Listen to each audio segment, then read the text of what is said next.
E será que os charmes são alternativas mais seguras aos esteroides anabolizantes?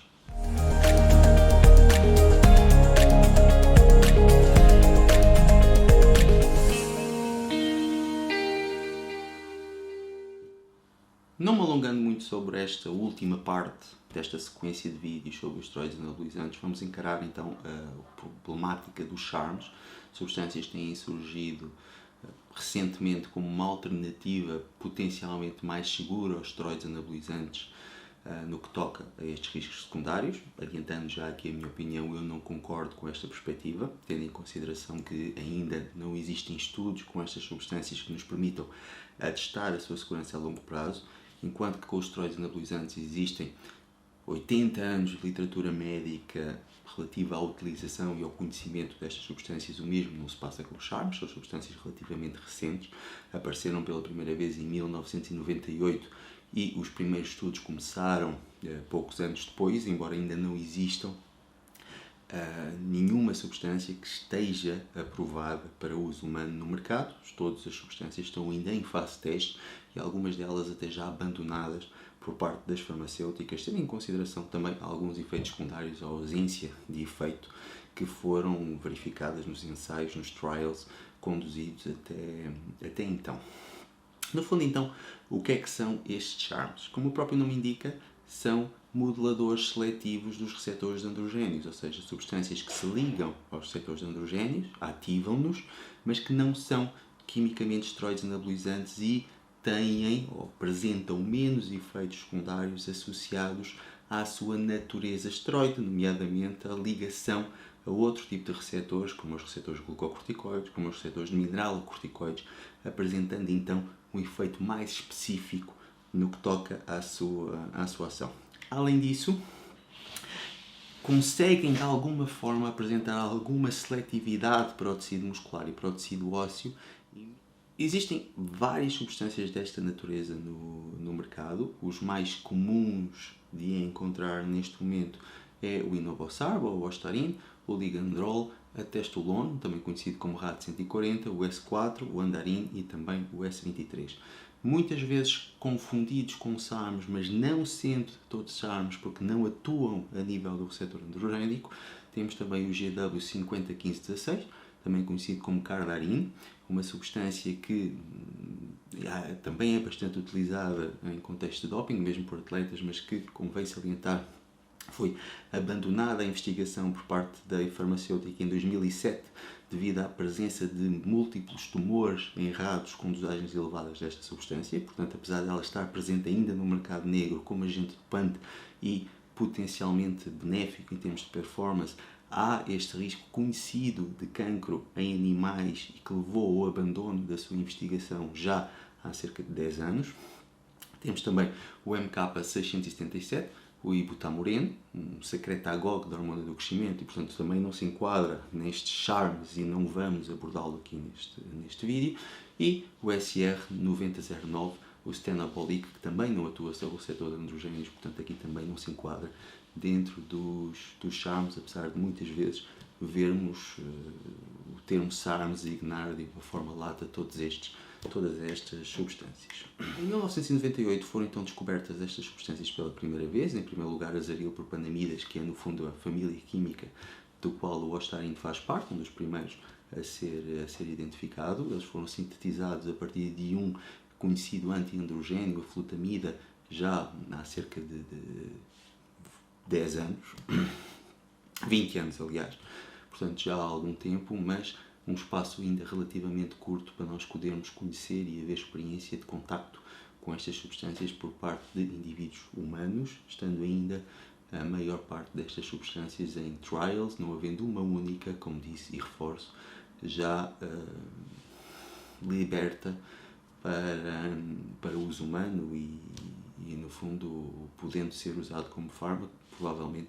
o Ostarin será o primeiro que isso irá acontecer ainda nos próximos anos, tendo em consideração os resultados que têm vindo a ser obtidos. Os charms foram então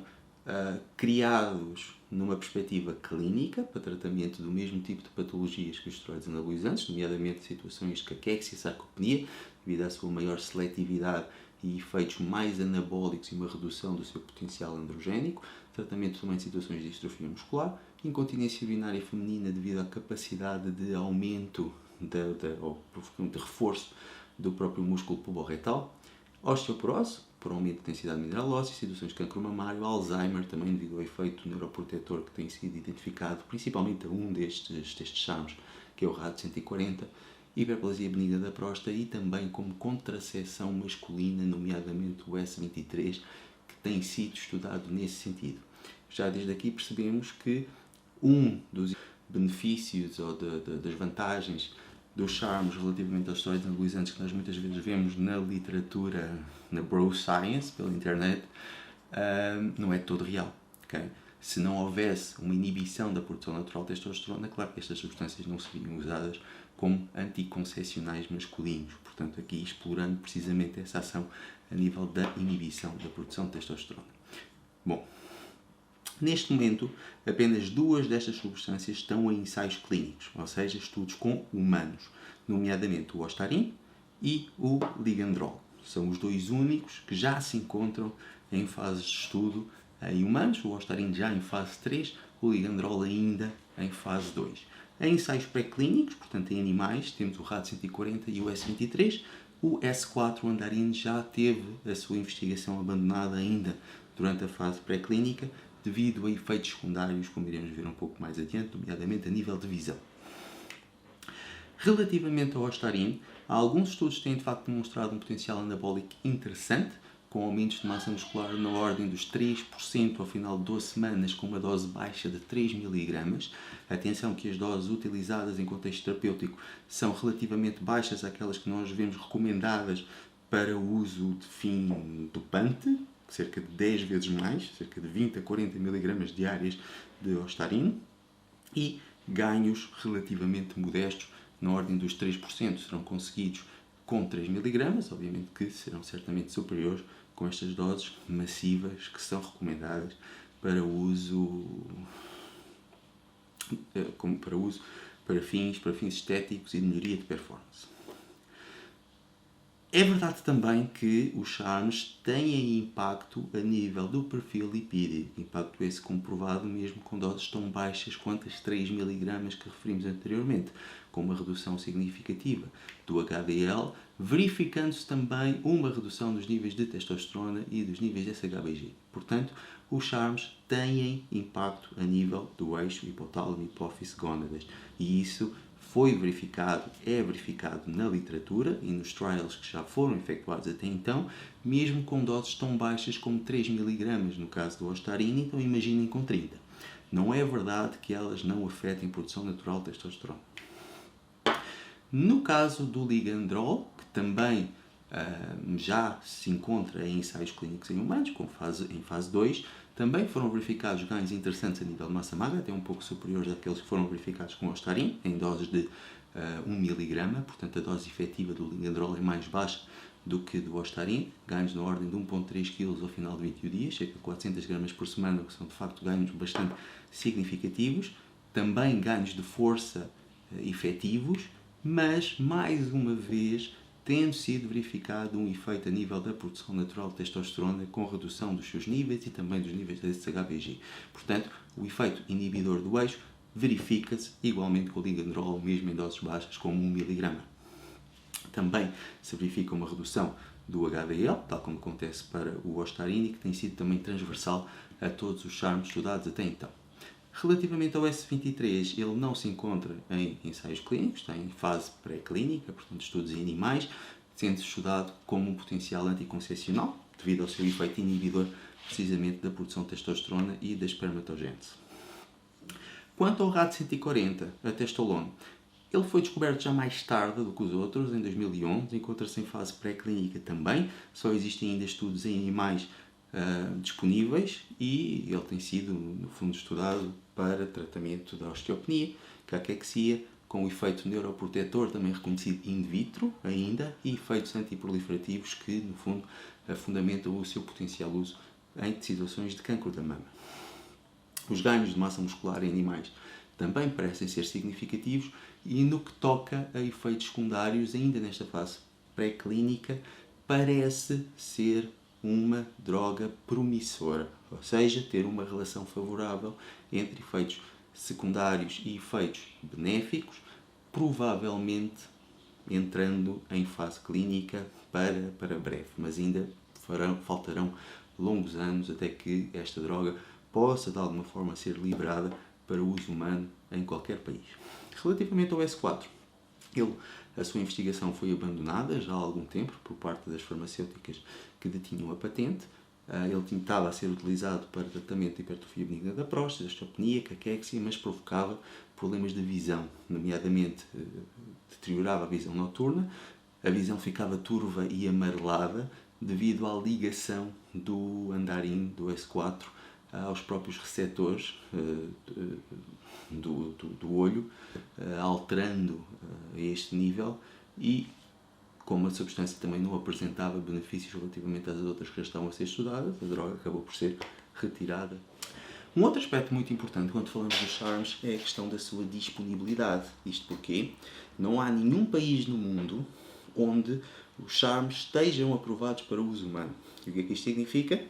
Que eles são essencialmente produzidos nos países que não respeitam patentes, nomeadamente China e Índia, e a sua venda nos países ocidentais aproveita, no fundo, um vazio legal no que toca à sua legislação. É por isso também normal encontrarmos muitas situações de fraude.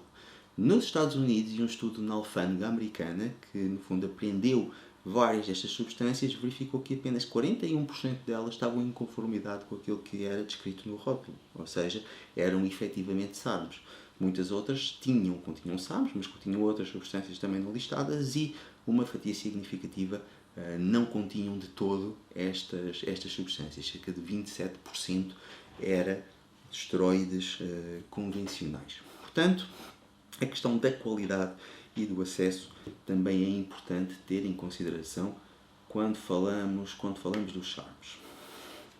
Como perceberam, a minha perspectiva relativamente a estas substâncias, por enquanto, não é boa. Serão necessários mais estudos para verificar a sua potencial superioridade no que toca aos esteroides anabolizantes, mesmo para fins terapêuticos, mas a evidência que nós temos até agora sugere que os efeitos secundários não diferirão tanto assim dos esteroides anabolizantes, apesar da sua maior seletividade. Temos efeitos inibidores do eixo igualmente, okay? Portanto, há uma inibição também da produção endógena de testosterona, e a dificuldade de acesso e a não liberalização para o uso humano em nenhum país do mundo faz com que, a meu ver, não sejam ainda alternativas viáveis e sejam substâncias arriscadas, e quem as usa, no fundo, está a ser uma cobaia no que toca a estes efeitos, tendo em conta que não existe uma experiência prolongada com estas substâncias para o uso humano, sendo impossível determinar os seus efeitos a longo prazo. Este é então o último vídeo desta série sobre esteroides anabolizantes, um assunto tabu no meio do fitness e do desporto, mas que é importante abordar de uma forma objetiva e desapaixonada para, no fundo, esclarecer relativamente aos reais efeitos secundários e aquilo que é expectável relativamente a estas substâncias. Efeitos secundários esses que são reais, os riscos existem. Terminando, citando Pablo Neruda, portanto, cada um é livre de fazer as suas escolhas, mas prisioneiro das consequências. Consequências essas que, no que toca aos esteroides anabolizantes, inevitavelmente, mais tarde ou mais cedo, deverão aparecer.